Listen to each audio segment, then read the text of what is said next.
When will the coronavirus pandemic end? This is a question all of us have been asking. Guess what? We may finally have the dates. Researchers at Singapore's University of Technology and Design have given timelines.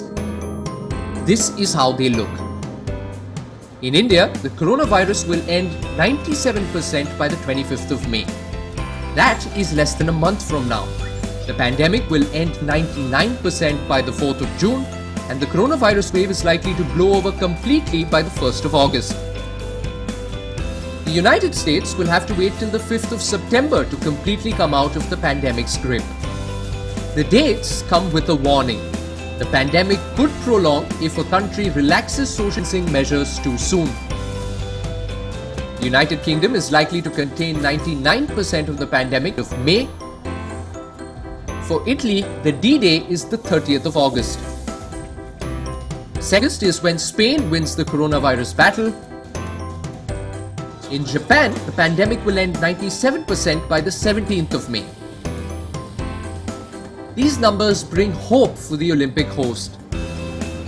Researchers say that the pandemic has theoretically come to an end in China, although a small number of cases are being reported every other day. China has reported 6 new cases in the last 24 hours. In South Korea too, the pandemic has ended.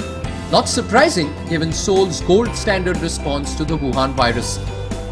Numbers also look good for New Zealand. The country is already 99% sorted. Neighbouring Australia too is 99% out of the pandemic. Vietnam and Iceland are likely to close their coronavirus logbook in May. Then there are countries where the Wuhan virus is likely to stay beyond this year. Bahrain, for instance, April 2021, say researchers. For Qatar, the date is 2nd February 2021. The research comes with some interesting footnotes. First, country-wise curves are interdependent, meaning one country's situation will affect another. Second, countries must be transparent with their data. Is China listening? Third, international borders should not be open till the pandemic ends worldwide. Fourth, domestic social distancing measures should not be lifted in a hurry. The Trump administration should take a note of this. Experts warn that the Wuhan virus is complex and evolving, and relaxing existing norms could increase the risk of exposure. Finally, they say these are projections, but for what it's worth, these figures instill a much needed sense of hope to the lockdown world. Bureau Report, Beyond World is One.